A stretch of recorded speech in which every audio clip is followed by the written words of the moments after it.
벗어버리고 입으라. 한번 따라 하십시다. 벗어버리고 입으라. 이 말씀 제목만 가지면 좀 야한 생각하시는 분도 계실지 모르지만 옛사람 잘못된 것은 벗어버리고 새사람 주님이 원하시는 것은 입으라. 지금 이번 주간이 가장 덥다고 합니다. 날씨가 실제로 너무나 무덥습니다. 그래서 사람들이 시원한 곳을 찾아갑니다. 장사하는 분들 보니까 땡볕에서 양산 하나 펴들고 장사하다가 에어컨 틀어있는 가게 안으로 들어오더니 첫 마디가 뭐 같아요? 야, 여기가 천국이네. 에어컨 틀어진 실내 바깥에만 있다가 들어오니까 천국이다, 뭐 그렇게 얘기합니다. 우리 교회가 에어컨도 틀어있고 실내 온도가 지금 아마 25도쯤 됐으니까 천국인 줄 믿습니다. 천국처죠. 더운 곳에 땀 흘리고 그러는 곳에 천국은 시원한 곳. 육신이 좀 시원해야 마음도 시원해지는 것 같습니다. 흐르는 땀을 주체할 수가 없고 때마다 샤워를 해서 몸을 식히기도 합니다. 그래서 여러분에게 혹시 휴가를 안 가셨다면 몇갑 맞던 이야기, 제가 이래봬도 제주도, 그것도 제일 남쪽 서귀포 출신입니다. 고등학교 졸업해서 바로 서울 가서 학교를 다녔는데 20년, 30년 전쯤에 초등학교 저학년 때는 매일같이 바다를 갔어요. 우리가 살고 있는 곳에서 바다까지는 30분 이상 걸어가야 되는데 태풍 불 때 빼고 웬만한 바람이 불거나 비가 와도 바다에 갔어요. 제주도 서귀포 부둣가에 가보면 천재폭포, 그건 아시잖아요. 천재폭포로 가는 오른쪽으로 가는 길 옆에 방파제가 하나 나 있습니다. 새섬하고 20m쯤 다다르게 배는 다녀야 되니까 조성된 그곳이 이제 고래공장이라는 곳이 방파제예요. 그러니까 옛날에 고래공장이 있었는데 얼마나 오래전에 있었는지 모르겠어요. 일제시대쯤 있었나 봅니다. 그래서 서귀포 사람들은 그곳을 고래공장이라 얘기하는 겁니다. 그래서 바람이 부나 비가 오나 태풍이 불 때는 어쩔 수 없고 그 고래공장을 향해서 매일같이 출근을 하는 거예요. 가다 보면 신기한 일들이 많은데 썰물 때만 드러나는 샘물이 있어요. 민물이 되면 바닷속에 잠겨 있다가 썰물이 돼서야 드러나는 바닷가의 옹달샘. 그거 이제 마시기도 하고, 점심 같은 건 고기 잡고 소라 잡고, 멍게는 없어요. 성게 잡고, 그렇게 했어요. 믿거나 말거나 제가 한참 때는 바닷물에 3시간 떠 있었습니다. 튜브 없이, 구멍조끼 없이. 다 못 믿다는 표정인데 실제로 그래요. 우리 친구가 해군사관학교 갔는데 수영 조교가 됐다고 하니까 다 웃었어요. 걔는 바다에 1시간도 못 떠 있거든요. 보통 친구들은 2시간, 3시간 떠 있는데 1시간도 못 떠 있는 애가 해군사관학교 들어갔더니 1학년이 수영 조교 됐대요. 야, 해군사관학교가 수준이 어떤지. 근데 제주도 사람들이 수준이 무척 높은 거예요. 1시간만 떠 있어도 수영 조교 할 만하죠. 거기 가면 너무 좋은 거예요. 그래서 여름이 지나면 등이 적게는 3번 벗겨지고 많을 때는 4번, 심할 때는 5번까지 벗겨져요. 이렇게 벗겨진다는 게 요새 애들은 모르는데 하도 타가 껍질이 쫙 벗겨지고 2번째 쫙 벗겨지고 좀 더럽죠. 3번째 쫙 벗겨지고 심하면 이제 4번도 벗겨지고 그때 왜 벗겨지냐면 자꾸 벗겨져야 겨울철에 감기 안 걸린다고 그렇게 벗겨졌어요. 자, 모든 게 즐거운데 고래공장에서 어쨌든 수영도 하고 바닷물에서 놀다가 집에 갈 때쯤 되면 민물이라고 하는데 냇가에 강물에 가서 이제 샤워를 하는 겁니다. 몸을 닦는데 그때가 제일 찝찝해요. 왜 그럴까요? 민물로 몸을 깨끗하게 닦았는데 입어야 할 옷이 땀에 젖은 옷을 또 입어야 되는 거예요. 요새는 모르겠습니다만 옛날에는 여유 옷이라고는 생각을 못했어요. 아침에 입고 가면 그냥 그거 입고 와야지, 가방에다 집에 돌아올 때 입는 옷 챙겨서 가방 자체가 없었으니까. 그 민물로 몸을 깨끗하게 닦았는데 수건은 갖고 다녀. 근데 옷이 땀에 젖은 옷을 그냥 입어야 돼. 지금도 생각하면 어린 나이에 그게 찝찝했던 것 같습니다. 여러분, 땀이 나서 샤워를 잘했어요. 시원한 물로 잘했는데 갈아입을 옷이 없어서 냄새나는, 캥쾌하게 냄새나는 옷을 다시 입는다. 좋아할 분이 얼마나 있을까요? 얼굴 표정들이 다 찝찝한 표정이잖아. 아, 냄새나는 옷을 입어야 된다니. 오늘 설교 내용이 그 내용이에요. 오늘 성경에서 말씀하시고자 하는 내용이 그 냄새나는 쾌쾌하게 찌든 그 옷을 왜 다시 입으려고 하느냐. 그 옷은 할 수만 있으면 벗어버리고. 제가 만약에 30년 전에 고래공장에 다녔을 때 그때 갈아입을 옷이 있었다면 절대로 땀에 젖은 옷 입지 않습니다. 갈아입을 새 옷을, 깨끗한 옷을 입는다, 그 말씀입니다. 주님이 주시는 새로운 인생이 분명히 있는데 왜 그 새로운 인생을 살지 않고 죄에 찌들고 어둠에 찌든 어제 그 옷을 계속 입으려고 하느냐. 그거 벗어버려라. 오늘 본문 22절로 24절 말씀이 그 말씀이에요. 한번 읽어보겠습니다. 너희는 유혹의 욕심을 따라 썩어져가는 구습을 따르는 옛사람을 벗어버리고 오직 너희의 심령이 새롭게 되어 하나님을 따라 의와 진리의 거룩함으로 지으심을 받은 새 사람을 입으라. 아멘. 옛사람은 벗어버리고 새 사람은 입으라. 요약하면 냄새나고 찌든 쾌쾌한 옛사람, 죄에 찌들고 어둠에 찌들고 잘못된 것으로 가득 찬 옛사람은 벗어버리고 의와 진리의 거룩한 새 사람, 예수님이 주시는 새 옷을 입도록 해라. 여러분, 그러기 위해서 우리에게 필요한 게 뭐냐? 주님, 나에게는 새 옷이 필요합니다. 그게 필요해요. 지금 내가 입고 있는 이 헌옷이, 냄새나는 이 찌든 옷이, 이 옷이 정말 나에게는 불편합니다. 나도 어쩔 수 없는 죄로 물들어 있는, 습관적인 죄로 물들어 있고, 나도 어쩔 수 없는 혈기적인 화를 내고 감정이 상하면 마음대로 소리 지르는 이 냄새나는 나의 지금의 모습이 너무나 지겹습니다.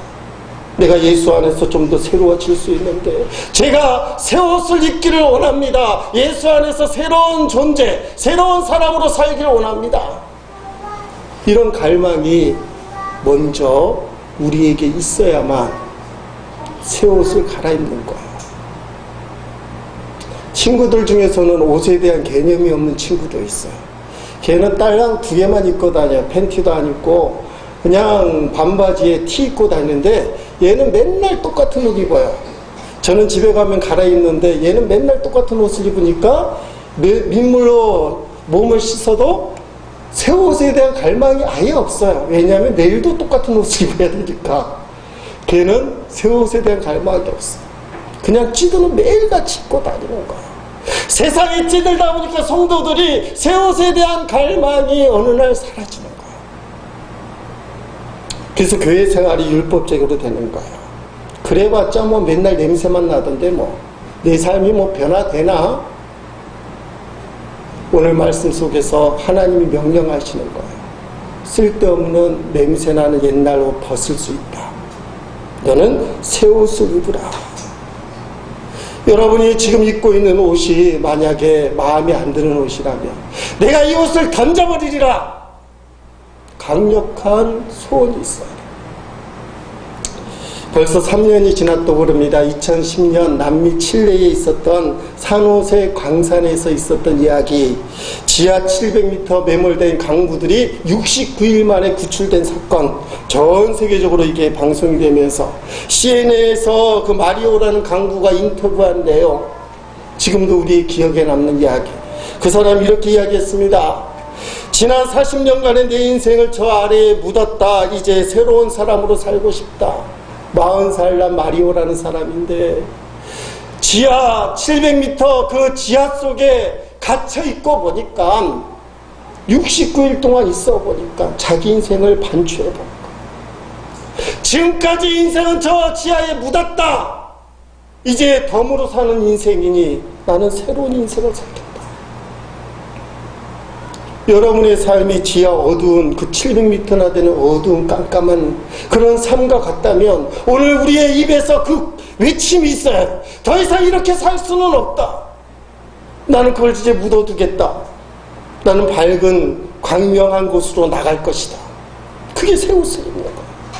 나에게 새 옷이 필요하다. 나는 새 옷을 입을 것이다. 오늘 본문에 보면 깜깜한 인생이 이렇다 표현하고 있습니다. 18절 말씀 읽어보겠습니다. 그들의 총명이 어두워지고 그들 가운데 있는 무지함과 그들의 마음이 굳어짐으로 말미암아 하나님의 생명에서 떠나 있도다. 아멘. 생명에서 떠나 죽음에 사로잡혀 사는 인생이 깜깜한 인생이라는 거예요. 왜 깜깜한 인생이냐? 예수님을 믿으면서도 불신자와 똑같이 살기 때문에 그렇다는 겁니다. 예수님을 믿는데 예수님이 주인으로서 아무런 영향력을 행사할 수 없을 때 그가 비록 성도이지만 깜깜한 인생을 산다는 거예요. 자, 에베소서를 우리가 주일마다 말씀을 듣는데 에베소서는 에베소에 사는 성도들에게, 불신자에게 보내는 편지가 아니고 하나님을 믿고 있는 성도들에게 보낸 편지예요. 그러니까 저기 나와 있는 말씀이 총명이 어두워지고 무지함과 마음이 굳어지고 생명에서 떠나 있다고 표현되는 대상이 불신자가 아니고 에베소에서 신앙생활하고 있는 성도라는 거예요. 자, 이 말씀이 좀 어려운 말씀이라 17절부터 19절까지 좀 쉬운 성경, 그래서 쉬운 성경인데 쉬운 성경으로 읽어보겠습니다. 새로운 삶, 이제 나는 주님의 이름으로 여러분에게 강하게 공고합니다. 믿지 않는 사람들이 생각하고 행동하는 것처럼 살지 마십시오. 그들은 깨닫지 못하고 듣기도 거부하니 알 수도 없습니다. 그들에게는 하나님의 생명이 없습니다. 그들은 부끄러워할 줄도 몰라서 악한 일을 일삼고 점점 더 방탕한 생활 속으로 빠져들고 있습니다. 예수님을 믿음에도 불구하고 믿지 않는 사람처럼 산다면 그 사람은 거듭난 사람은 아닙니다. 새 사람이 아니라는 거예요. 여전히 옛사람을 덧입고 사는 어리석은 사람이라는 겁니다. 이처럼 예수를 믿지만 거듭나지 못하고 옛사람으로 사는 사람의 특징이 뭐냐? 22절 말씀 쉬운 성경인데 읽어봅니다. 옛모습을 벗어버리십시오. 옛사람은 한없는 욕망으로 점점 더 눈이 어두워져 더 악하고 더러운 모습이 될 뿐입니다. 아멘. 제 옛사람으로 살면 점점 눈이 어두워진대요. 그리고 악해지고 욕심으로만 산다는 거예요. 장로님이 계시긴 하지만 어떤 장로님 같은 경우에는 시간이 지날수록 존경이 떨어져요. 차라리 그 장로님이 옛날 모습을 생각하면 너무나 감사하고 고마운데 시간이 지날수록 아집이 강해지시고 은퇴하셨음에도 불구하고 교회에 악한 영향력을 끼치고 교회를 힘들게 하시는 그런 장로님들을 가끔 봐요. 왜 그럴까? 성도는 날마다 성화의 삶을 살아서 예수님을 점점 닮아져서 교회를 살리고 교인을 살리고 목사를 살려야 되는데 오히려 점점 장로님이 힘이 세지면서 교회가 힘들어지고 목사가 힘들어지고 성도가 힘들어지는 경우가 왕왕 있어요. 오늘 장로님이 계시지만 우리 교회는 장로님이 없어서 장로님을 많이 빗대지 않습니까? 어떤 장로님은 시간이 지날수록 존경스러워요. 저 장로님 닮아갔으면 좋겠다. 예수 그리스도로 거듭나지 않는 사람, 여전히 세상에 찌든 그 옛모습으로만, 율법적으로만, 눈에 보이는 것으로만 신앙생활하는 사람은 눈이 멀어질 수밖에 없어요. 주님이 안 보인다 그 말입니다. 그 다음에 점점 악해지고 더러워져요. 주님으로부터 씻김받지 않으니까, 회개기도를 안 하니까, 정결해지지 않으니까, 그러면서도 자기가 여태까지 신앙생활 해온 것이 있어서 그걸 지키려고 사람들에게 보이려고 하다 보니까 장로로서 목사로서 내가 이 정도 되는 사람이다라고 속은 완전히 썩었는데 겉으로는 멀쩡한 척 하려다가 보니까 어떻게 돼요? 악하고 더러운 모습이 될 뿐이다. 좀 지나치게 목사님, 장로님 얘기했지만 성도도 마찬가지예요. 내가 여태까지 신앙생활 쌓아놓은 게 있어서 사람들 앞에 내가 집사님으로 권사님으로 보여지는 게 있어서 그걸 보여줍니다. 그러나 속은 썩었어요. 그러니 악해지는 거예요. 욕심으로 신앙생활 거룩해지고 겸손해지고 사랑이 충만한 게 아니라 악하고 더러운 모습만 남게 된다는 것입니다. 나는 죽고 예수로 사는 사람이 아니라 저렇게 되면 자신이 살기 위해서 교회도 죽이고 교인도 죽이고 때로는 목사도 죽여요. 자기의 필요를 위해서는 뭐든지 거짓말이든 동원하는 사람. 사랑하는 성도 여러분, 신앙생활은 주님이 주인이 되고 내 마음대로 하는 것이 아니라 주님의 인도하심을 받고 주님의 방침, 주님의 지시하심에 순종하는 것이 신앙생활인 줄로 믿습니다. 그래야만 신앙생활이 자리가 잡히고 진정한 평안과 안식을 누릴 수 있어요. 자기 멋대로 신앙생활하면 편해요. 그러나 늘 불안해요. 자기 열심을 갖고 교회 충성하면 뭔가 이루어지는 것처럼 보이지만 그러나 마음은 공허해요. 그런데 말씀을 붙들고 정직하게 신앙생활하기 시작하면 괴로워요. 힘들어요.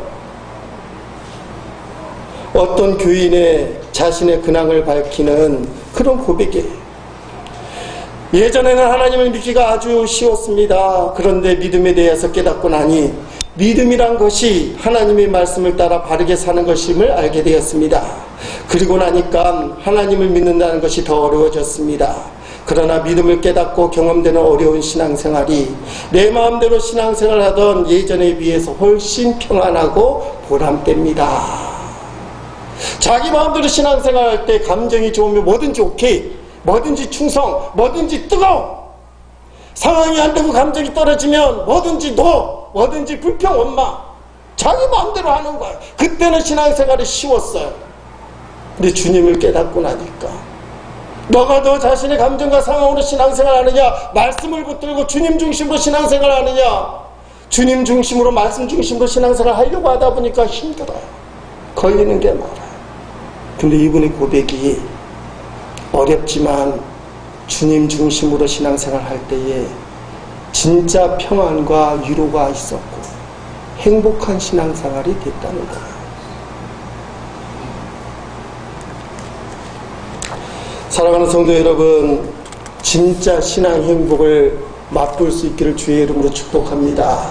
사람들에게 인정받는 것이 아니라 주님이 여러분 각자의 머리를 쓰다듬어 주면서 괜찮다, 내가 너를 안다, 이런 게 쌓이면 그게 신앙의 내공이 되는 거예요.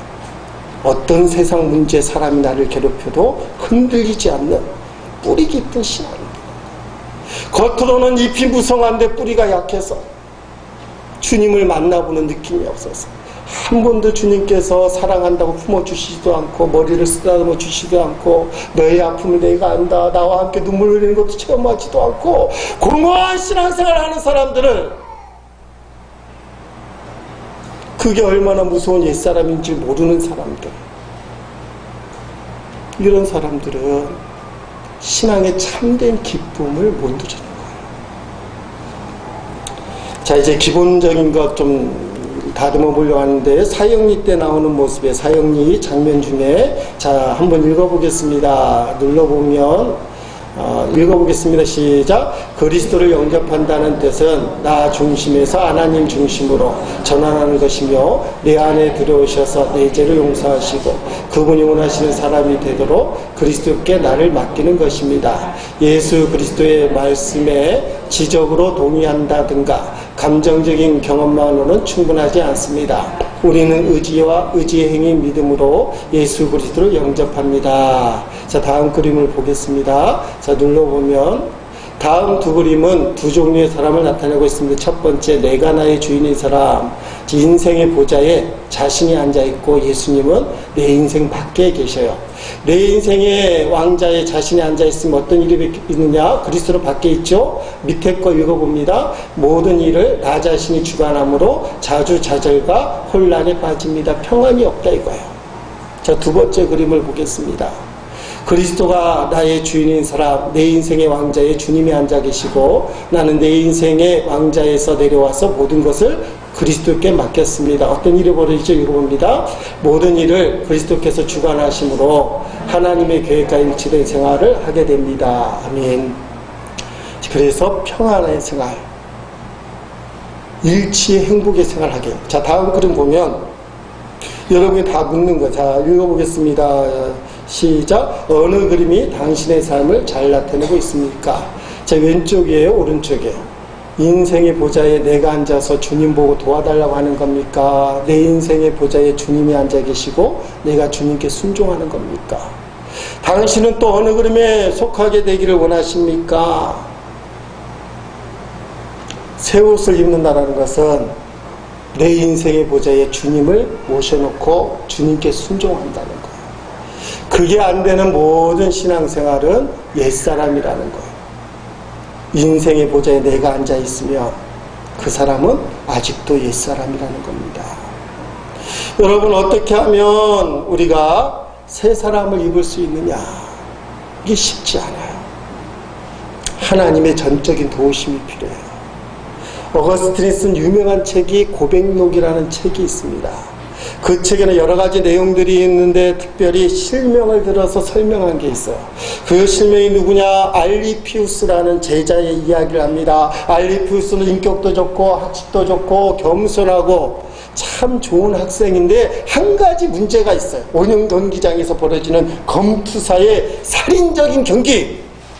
그 당시 로마 시대 최고 인기 경기, 사람 죽이는 검투사 경기를 알리피우스가 좋아하는 어느 날 허스튼이 말씀을 설교할 때에 검투사 경기를 좋아하는 사람은 하나님이 기뻐하지 않습니다. 양환인입니다. 성도는 그거 하면 안 됩니다. 하니까 알리피우스가 아멘, 내가 여태까지 나쁜 짓 했구나, 나쁜 습관인 걸 가졌구나, 어거스틴 목사님이 저렇게 말씀하시니 맞다. 그리고는 검투사 경기를 절단하기로 했어요. 실제로 원형 경기장 근처도 가지 않았어요. 그런데 이게 오래 가지 않습니다. 로마에 유학을 가게 됐습니다. 유학을 가니까 검투사 경기의 원형이 거기 있잖아요. 콜로세움에서 벌어지는 으리으리한 그 경기장에서 벌어지는 엄청난 경기. 친구들이 유혹을 하는데 처음에 안 가다가 하도 가자고 유혹하는 바람에 그래! 너희들이 나를 끌고 가지만 나의 마음과 나의 눈을 열게 할 수는 없어. 내가 비록 콜로세움 경기장에 갔지만 검투사 경기는 안 볼 거야. 눈을 감을 거야. 마음을 닫을 거야. 그 친구들에 의해서 막 끌려갔어요. 그리고 원형경기에 딱 앉혔어요. 진짜 눈을 딱 감고 손을 딱 했어요. 안 보려고. 다 안 봤어요. 소리가 웅 나더니 검투사 하나가 챙챙챙챙 하다가 마지막에 가장 극적인 장면, 칼을 쫙 드는 장면이 날 때 천지가 진동하듯이 우리스 와 소리가 나고 박수가 막 치니까 호기심이 발동을 해서 알리피우스가 왼쪽 눈을 살짝 떴어요. 살짝 뜨자마자 여태까지 묻어두었던 마음에 있던 감정이 폭발치는 이게 웬 장면이야. 검투사가 사람을 죽이는 거잖아요. 지금 우리가 도덕적인 면에서 그렇게 하지만 그 당시엔 그게 사람을 사로잡았어. 이렇게 하면 어떻게 해요? 꼭 영화도 안 보는 것처럼 살려줘라. 자, 시저가 이렇게 하면 어떻게 해요? 알면서 죽여라 그러잖아요. 우리 같은 소리를 와 회중이 그렇게 하니까 알리피우스를 쫙 떠보니까 지금 이러고 하고 있어. 긴장하는데 빠져들어. 한번 길이 열리고 나니까 푹 빠져들었어. 제 친구들 오히려 유혹하는 겁니다. 야, 오늘은 안 가? 그리고 친구들 데리고 가서 원형 경기장에서 검투사 경기에 매료가 돼서 빠져들었어. 어거스틴이 알리피우스의 이야기를 하면서 습관의 폭력이란 단어를 썼어요. 따라합시다. 습관의 폭력. 나쁜 습관에서 스스로 벗어나려고 하지만 습관이란 것 자체가 힘이 되어서 못 빠져나게 한다는 거예요. 술을 끊고 싶지만 술 자체가 힘이 되어서 못 끊게 해요. 담배를 끊고 싶지만 담배 자체가 폭력이 되어서 못 끊게 해요. 그래서 습관의 폭력이다. 그러면서 알리피우스 실명을 얘기하면서 제자들에게 왜 알리피우스가 처음에는 성공하는 것처럼 보였지만 그 잘못된 습관에서 헤어나오지 못한 이유가 뭔지 아느냐. 하나님을 의지하기보다는 자신의 힘을 더 믿었기 때문이다. 이게 어거스틴의 결론이에요. 누구든지 하나님 앞에 잘못된 습관을 끊어버리고 싶지만 자신이 할 수 있다는 생각을 갖고 있는 한 습관의 폭력에서 자유로울 수 없다는 거예요. 하나님께 맡겨야 된다. 하나님이 하시도록 해야 된다는 겁니다. 여러분 지금 삶에 있어서 하나님의 도움이 필요하신 분, 하나님의 역사가 필요한 분도 마찬가지예요. 내가 하나님 앞에 요청한다고 해서 되는 게 아니에요. 하나님 역사하세요. 말은 어폐가 있지만 하나님의 전적인 역사를 사모해야 돼요. 주님이 내 인생의 바깥에 서서 그저 도와준 후원자로는 안 돼요. 내 인생의 보좌에 주님이 떡하니 앉아 계시고 이 사건, 이 상황을 명령하셔야 된다 이거예요. 시편 23편 4절 말씀, 우리가 잘 아는 말씀입니다. 읽어봅니다. 내가 사망의 음침한 골짜기로 다닐지라도 해를 두려워하지 않을 것은 주께서 나와 함께 하시리라. 주의 지팡이와 막대가 나를 안위하시나이다. 아멘. 사망의 음침한 골짜기를 다닐지라도 내가 두려워하지 않을 것이다. 주의 지팡이와 막대기가 나와 함께함을 믿기 때문에. 죽을 것 같은 상황에 놓여있는 성도가 있다면 주님의 지팡이와 막대기를 바라봐요. 지팡이란 무엇입니까? 수렁에 빠진 양을 꺼내주는 거예요. 막대기는 도둑을 막아주고 사나운 짐승들을 막아주고 때로는 말 안 듣는 양들을 치는 도구예요. 주님은 지팡이와 막대기를 갖고 계신데 때로는 막대기로 나를 때린다 할지라도 나는 주님 품에 안기겠습니다. 주님이 나를 도와주실 줄로 믿습니다. 사망의 음침한 골짜기에서 나와 함께 하신 주님을 인정합니다. 이렇게 고백하고 주님 품으로 들어갈 때 그게 뭐예요? 내 인생의 보좌의 결정권자는 주님이십니다. 사망의 음침한 골짜기에서도 나를 죽이고 살리는 것은 사망의 음침한 골짜기가 아니고 바로 주님이십니다. 그렇게 고백할 때에 주님이 막대기로 나를 때린다 할지라도 주님 품으로 안겨 들어갈 때에 난 두려워하지 않을 것이다. 사랑하는 성도 여러분, 옛사람이란 주님을 인생의 보좌에 놓지 않는 거예요. 사망의 음침한 골짜기에서 주님은 바라보긴 하지만 사망이라는 음침한 골짜기만 묵상하는 거예요. 새 사람이란 지팡이와 막대기를 들고 계시지만 나를 사랑하시는 주님을 바라보는 거예요. 사람은 누구나 넘어지고 실패할 때가 있어요. 여러분, 다윗도 넘어지고 실패할 때가 너무나 많았어요. 시편 3편에 보면 기가 막힌 내용이 나옵니다. 가장 사랑하는 압살롬이 쿠데타를 일으켜서 그 칼끝을 아버지의 심장을 향해 다가서는 거예요. 아버지를 죽여서 내가 이스라엘에 왕이 되리라. 다윗은 정신없는 상황 속에 떠밀려 피난을 가고 있어요. 시편 3편의 제목이 다윗의 그의 아들 압살롬을 피할 때 지은 시. 압살롬이 칼끝을 아버지의 심장을 향해서 아버지를 죽이겠다. 그때 지은 시라고 되어 있어요. 1절 2절은 다윗은 이렇게 고백합니다. 읽어보겠습니다. 여호와여, 나의 대적이 어찌 그리 많은지요. 일어나 나를 치는 자가 많으니이다. 많은 사람이 나를 대적하여 말하기를 그는 하나님께 구원을 받지 못한다 하나이다. 셀라. 아멘. 믿었던 신하들도 많이 배신해서 압살롬 편에 들어갔어요. 그 모든 건 덮어둘 수 있지만 어떻게 그렇게 내가 사랑했던 압살롬이 나를 향해서 칼을 겨눌 수 있는가? 망연자실해서 도망을 가고 주변 사람들도 누가 다윗을 구원할 수 있겠는가? 저는 절망의 상황에 놓였어요. 시편 3편이 짧은데 그런데 7절에 가니까 이렇게 고백을 합니다. 읽어봅니다. 천만인이 나를 에워싸 진친다 하여도 나는 두려워하지 아니하리이다. 아멘. 천만 명이 나를 둘러 에워싼다 할지라도 나는 두려워하지 않을 것입니다. 1절 2절은 아무도 나를 구원할 사람이 없다라고 세상 사람이 조롱하는 그런 형편없는 무너지는 상황인데 7절에 가니까 천만 명이 나를 둘러싸도 나는 그 천만 명을 두려워하지 않겠습니다. 믿음의 배짱이 생겼어요. 이게 새 사람을 입은 거예요. 이렇게 변할 수 있는 힘이 어디 있느냐? 4절에 있어. 읽어봅니다. 내가 나의 목소리로 여호와께 부르짖니 그의 성산에서 응답하신도다. 셀라하며 죽을 수밖에 없다고 생각하는 절망의 처지에서 그는 나를 도우시는 하나님, 천지시신 하나님을 바라봤어. 그리고 부르짖어 기도했어. 기도의 힘이 여기 있습니다. 절망에 찌든 옛사람을 이제 벗어버리고 천만 명이 나를 둘러싸도 나는 두려워하지 않겠습니다. 왜냐하면 하나님이 나와 함께 하시니까. 그런 사람으로 바뀌게 됐어요. 에베소서 이 본문이 좀 난해해요. 오늘 말씀은 좀 직관적인데 어떻게 해서 옛사람으로 새사람으로 바뀔 수 있냐? 옛사람을 벗어버리고 새사람을 입을 수 있느냐?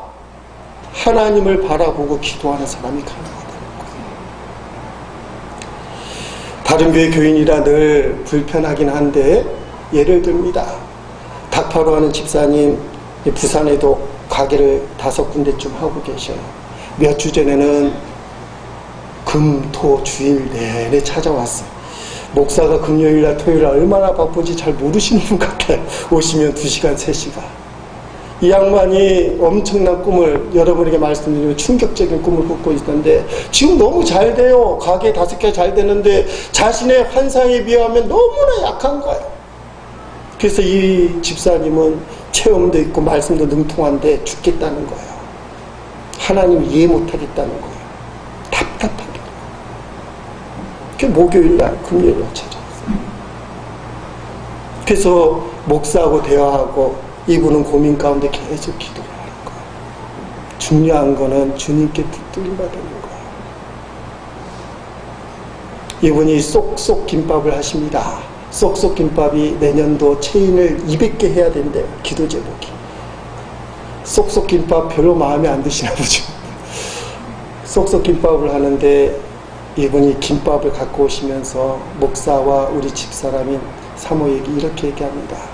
목사님, 사모님, 제가 한때는 이렇게 예수 믿는 게 힘들다면 누가 예수를 믿겠습니까? 우리한테 하는 말이에요.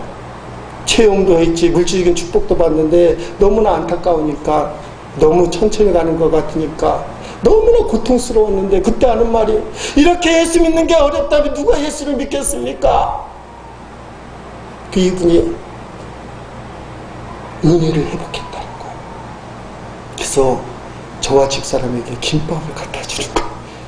자기가 개발한 김밥이라.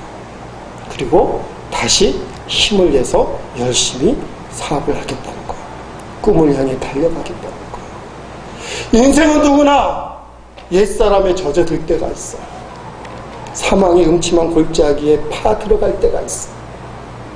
천만인이 에워싸 나를 죽이려 할 때가 있어요. 그때 어떻게 새 사람을 입습니까? 사망의 음침한 골짜기에서 어떻게 벗어날 수 있습니까? 천만인이 에워싸 나를 죽이려고 하는 그 위험한 지경에서 어떻게 벗어날 수 있습니까? 지팡이와 막대기를 든 주님이 나의 아버지시다. 나는 그 하나님 앞에 부르짖어 기도할 것이다. 나는 어려울수록 주님 품 안으로 들어갈 것이다. 이런 사람이 사망의 음침한 골짜기에서도 새 사람을 입어서 희망과 용기를 갖고 다시 한번 도전하는 사람이 될 줄로 믿습니다. 우리 교인들 중에서도 어려운 분들이 많잖아요. 그거 옛사람이에요. 벗어버리고 새 사람을 입으라. 주님이 주시는 새로운 희망, 용기, 그걸 입어야 되는데 어떻게 해요? 주님을 바라보고 기도합니다.